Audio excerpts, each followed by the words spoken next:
Hello friends, आज हम बात करने वाले हैं मैक्सिमम पावर ट्रांसफ़र थ्योरम के बारे में। इसके पहले हमने नॉर्टन्स थ्योरम पढ़ रखा है, लेकिन आज हम थोड़ा सा उसमें कुछ टर्मिनोलॉजी यूज़ करी जाएगी, जैसे वीटीएच और आरटीएच, जो कि थेवेनिन एक्विवेलेंट रेजिस्टेंस और थेवेनिन एक्विवेलेंट वोल्टेज के बारे में बताता है। लेकिन यहाँ पे जो है मैंने इसको डिराइव कर रखा है। अगर आप कहेंगे तो मैं फिर से डिराइव कर दूंगा आपको अच्छे से समझ में आने के लिए। फिलहाल मैं इसी को एक्सप्लेन करता हूँ, जिससे आपको कम से कम समय में ज़्यादा से ज़्यादा चीज़ें, क्योंकि लिखने में टाइम वेस्ट नहीं होगा, इसलिए मैं इसको ऐसे इसको समझा देता हूँ। तो दोस्तों यहाँ पे सबसे पहले बात करेंगे एक नेटवर्क की, जिसमें कि दो रेजिस्टेंस आपको दिख रहे होंगे। इसको मैंने इस तरह से रिप्रेजेंट किया है। लोड को, रेजिस्टेंस को आप ऐसे भी रिप्रेजेंट कर सकते हैं, ऐसे भी रिप्रेजेंट कर सकते हैं। लोड रेजिस्टेंस है, ये सोर्स वोल्टेज है और ये सोर्स रेजिस्टेंस है। देखिए दोस्तों, एज पर सुपर पोजिशन थ्योरम, एज पर मैक्सिमम पावर ट्रांसफर थ्योरम,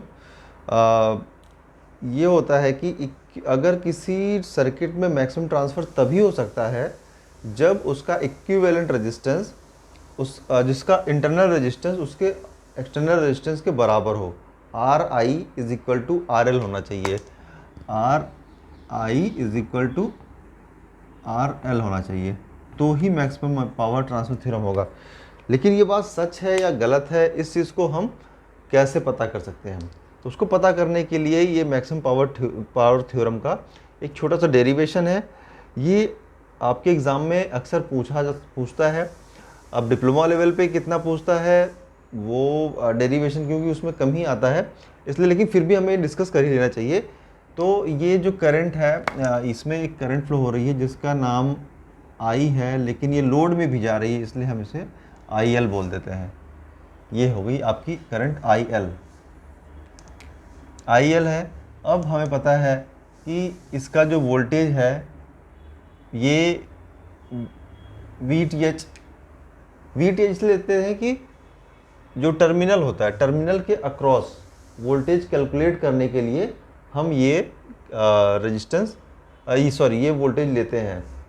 जो लोड रेजिस्टेंस है उसके अक्रॉस वोल्टेज फाइंड आउट करते हैं, जिसको हम थेवेनिन मेथड से फाइंड आउट करते थे।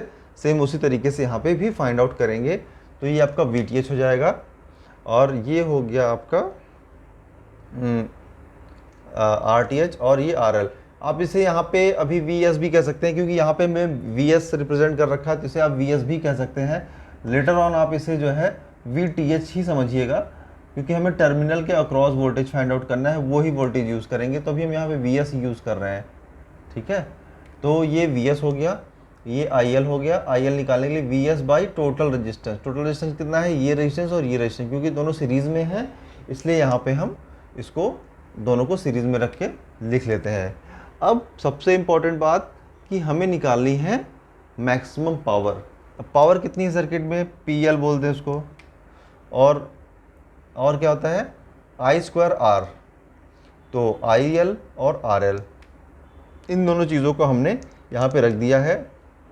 ये देखिए, ये पी एल निकाला है मैंने आई स्क्वायर आर से। ये प्लस नहीं होगा, ये मल्टीप्लिकेशन है, ऐसा, ठीक है। आई स्क्वायर आर से मैंने निकाल दिया है। और इसके बाद आई की वैल्यू हमें पता है। आई की वैल्यू ये वाली आई एल मैंने वहाँ से रख दी है। वी यहाँ पे मैंने वी एस किया है, तो इसे हमने फिर से वी एस कर लेते हैं। ये वी एस है। अब सब जगह मैं वी एस ही कर दे रहा हूँ, नहीं तो कन्फ्यूज़न हो जाएगा। और ये हमने यहाँ पे, क्योंकि यहाँ पे वी एस लिया है इसलिए मैं इसको लिख रहा हूँ, अदरवाइज़ ये भी वी टी एच हो सकता है। अगर मैंने कैलकुलेट किया तो यहाँ पे हम इसे वी टी एच करेंगे, थेवेनिन वोल्टेज, जैसा कि थेवेनिन थ्योरम में किया था। अगर आपको नहीं समझ में आया तो आप पीछे थेवेनिन वाला एक मेरा वीडियो है, उसको देख लीजिएगा, वहाँ से समझ में आ जाएगा वी टी एच कैसे निकालते हैं। तो या फिर आगे हम जब न्यूमेरिकल्स लगाएंगे तो वहाँ पे अच्छे से आपको समझ में आ जाएगा। फिर आपका ये चीज़ आ गई।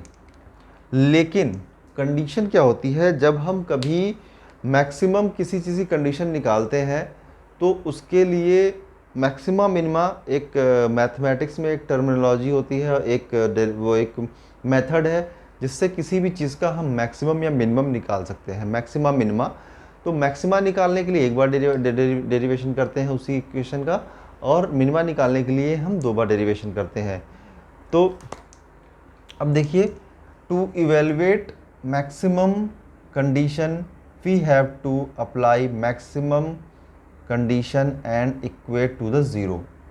मैक्सिमम कंडीशन कितना है, एक बार डिफ्रेंशिएट करेंगे RL के रिस्पेक्ट में, वही मैंने किया है, किसको, पावर को RL के रिस्पेक्ट में किया है, dP RL के रिस्पेक्ट में DRL, ये कर दिया मैंने, ये L है, ठीक है, इसको हमने यहाँ से ले लिया। और उसके बाद यहाँ पे देखिए, ये इसके लिए एक कांस्टेंट होगा Vs, इस V स्क्वायर, तो इसको हम VTH ही लिख देंगे जैसा कि पहले लिखा था, ठीक है। और यहाँ पे फिर हमने क्या किया, इसको डिफ्रेंशिएट किया। ये 2 फंक्शंस हैं, आप ध्यान दीजिएगा। 2 फंक्शन कैसे, न्यूमरेटर एंड डिनोमिनेटर। ये न्यूमरेटर हो गया, डिनोमिनेटर आपको पता होना चाहिए। जब हम न्यूमरेटर और डिनोमिनेटर में 2 फंक्शन बनाते हैं और उसको हम डिफ्रेंशिएट करते हैं, तो first function as it is लिखते हैं, सेकेंड फंक्शन का मतलब second function as it is लिखते हैं, फर्स्ट फंक्शन का क्या करते हैं, डिफ्रेंशिएशन करते हैं, फिर माइनस साइन आता है, उसके बाद हम लिखते हैं सेकेंड फंक्शन, सेकेंड फंक्शन, नहीं sorry, first function and into second function का डिफ्रेंशिएशन। जी हाँ दोस्तों, ये है आपका फर्स्ट फंक्शन, और यहाँ पे सेकेंड फंक्शन का डिफ्रेंशिएशन हुआ है जो कि 1 हो गया है, क्योंकि एक RL ही था, ठीक है। ये सेकेंड फंक्शन हो गया, और ये हो गया आपका फर्स्ट फंक्शन जो कि 1 बन गया है, F1, क्योंकि हमने न्यूमरेटर को फंक्शन 1 लेंगे। यहाँ पे न्यूमरेटर ये है और डिनोमिनेटर ये है। आप मैथमेटिक्स के थ्रू जाइएगा, और ये माइनस यहाँ पे हो गया आपका, ये मैंने फर्स्ट फंक्शन लिया था, ये minus first function into second function का डिफ्रेंशिएशन, ठीक है।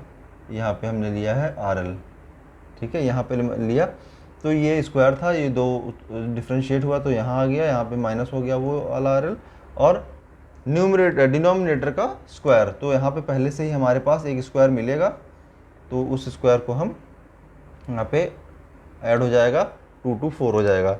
और उसके बाद हमें क्या बोला गया है, हमें बोला गया है कि इसको इक्वेट करना है 0 के बराबर। 0 के बराबर इक्वेट किया तो ये आ गया 2 में से 2 RL में से एक RL घट गया, तो ये आ गया RL = RTH। तो ये हमारे पास मिलता है, जो हमने बात कही थी वो वाली बात यहाँ हमारे सच होती हुई नज़र आ रही है कि इंटरनल रेजिस्टेंस जो है एक्सटर्नल रेजिस्टेंस के बराबर हो गया, लोड रेजिस्टेंस के बराबर हो गया, तो मैक्सिमम पावर ट्रांसफ़र होगा। और ये देखिए, हमने इसको Pmax में रख दिया है। अब इन दोनों को बराबर रख देंगे। इन दोनों को जब हम बराबर रखेंगे तो हमें मिल जाएगा, हमें क्या मिलेगा, यहाँ पे इन दोनों को बराबर रखेंगे क्योंकि IR = IRL, तो जब इसको हम बराबर रखेंगे तो हमें मिलेगा ये वैल्यू, और यही हमारी मैक्सिमम पावर की कंडीशन है, यही फार्मूला है। इसी फार्मूले में हम रख देंगे जब भी न्यूमेरिकल लगाएंगे, और आपका न्यूमेरिकल सॉल्व हो जाएगा। दोस्तों, ये रहा आपका मैक्सिमम पावर ट्रांसफ़र थ्योरम।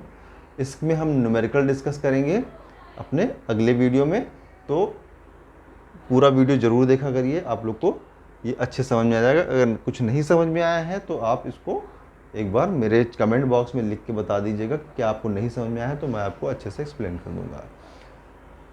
देख लीजिए एक बार।